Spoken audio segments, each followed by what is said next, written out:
কৃষকসকলৰ বাবে এয়া এক সন্মানৰ শব্দ। বীজ সাৰৰ বাবে মহাজনৰ পৰা কত ঋণ লৈছিল, তেতিয়া শস্যৰ ক্ষতিৰ বাবে আপুনি কেনেদৰে কান্দিছিল। মোদীজীয়ে আমাৰ দুখ বেদনা বুজি পাইছে। MSP বৃদ্ধি কৰিছে, জলসিঞ্চন বৃদ্ধি কৰিছে, বীমা পৰিশোধ বৃদ্ধি কৰিছে, অনলাইন বজাৰ সৃষ্টি কৰিছে, আৰু তথাপিও তেওঁ কয় যে এইটো মাত্ৰ এটা আৰম্ভণিহে।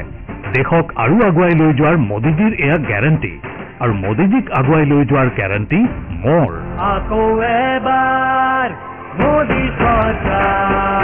পদুম ফুলৰ চিহ্নত ভোট দিয়ক, বিজেপিক জয়যুক্ত কৰক।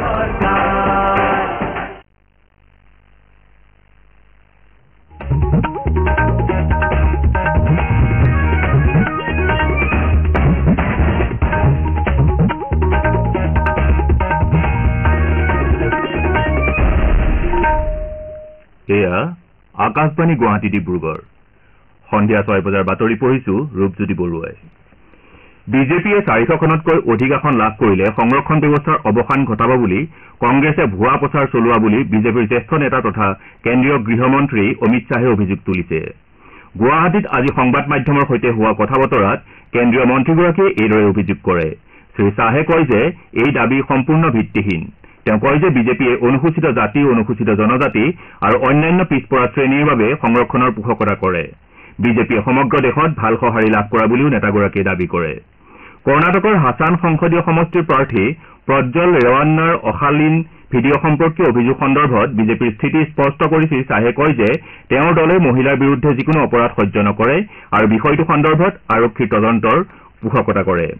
মহিলাৰ বিৰুদ্ধে এনেধৰণৰ অপৰাধৰ সৈতে জড়িত ব্যক্তিক কঠোৰ শাস্তি বিহিব লাগে বুলি কেন্দ্ৰীয় মন্ত্ৰীগৰাকীয়ে মন্তব্য কৰে।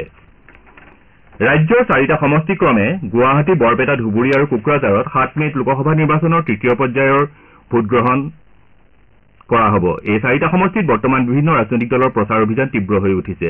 বিভিন্ন ৰাজনৈতিক দলৰ প্ৰাৰ্থীসকলৰ লগতে নেতাকৰ্মীসকলে প্ৰচাৰ চলাই ভোটদাতাসকলৰ মন আকৰ্ষণৰ চেষ্টা কৰিছে। উল্লেখযোগ্য যে তৃতীয় পৰ্যায়ত হ'বলগীয়া নিৰ্বাচনত মুঠ 47 গৰাকী প্ৰাৰ্থীয়ে প্ৰতিদ্বন্দ্বিতা আগবঢ়াইছে। ইয়াৰে ভিতৰত 6 গৰাকী মহিলা প্ৰাৰ্থী। এই নিৰ্বাচনত মুঠ 81,49,051 গৰাকী ভোটদাতাই ভোটদান কৰিব। ভোটদাতাসকলৰ ভিতৰত 41,544 গৰাকী পুৰুষ, 40,48,436 গৰাকী মহিলা ভোটাৰ আৰু 111 গৰাকী তৃতীয় লিংগৰ ভোটাৰ। এই ভোটদাতাসকলে 9,516টা ভোটগ্ৰহণ কেন্দ্ৰত ভোটদান কৰিব। বিজেপিৰ নেতা তথা মুখ্যমন্ত্ৰী ডঃ হিমন্ত বিশ্ব শৰ্মাই আজি দুধনৈ, চমৰীয়াকে আদি কৰি বিভিন্ন স্থানত নিৰ্বাচনী প্ৰচাৰ কাৰ্যত অংশগ্ৰহণ কৰে। মুখ্যমন্ত্ৰীগৰাকীয়ে চমৰীয়াৰ বিজয় সংকল্প সভাত অংশগ্ৰহণ কৰি ৰাইজৰ সহযোগ সঁহাৰি প্ৰত্যক্ষ কৰি উৎসাহিত হোৱা বুলি প্ৰকাশ কৰে।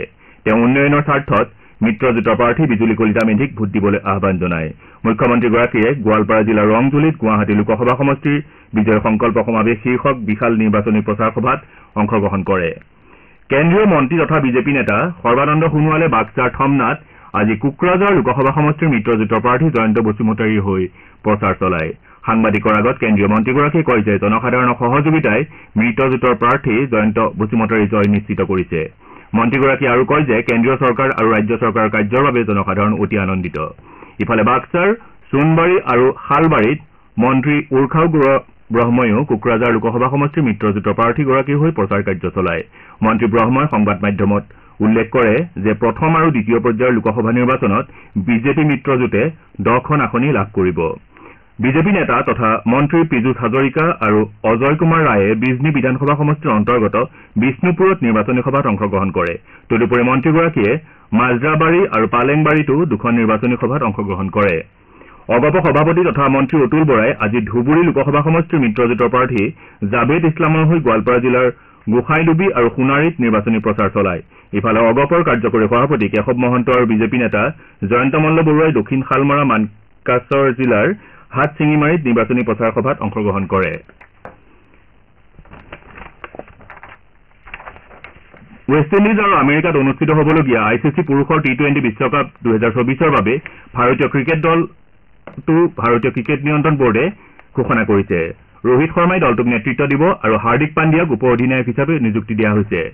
দলটোত স্থান লাভ কৰা বাকী সদস্যসকল হৈছে যশস্বী জয়ছোৱাল, বিৰাট কোহলী, সূৰ্য কুমাৰ যাদৱ, ঋষভ পন্ত, সঞ্জু ছেমছং, শিৱম দুবে, ৰবীন্দ্ৰ জাদেজা, অক্ষৰ পেটেল, কুলদীপ যাদৱ, ইজৱেন্দ্ৰ চহেল, অৰ্ষদীপ সিং, জসপ্ৰীত বুমৰাহ আৰু মহম্মদ সিৰাজ।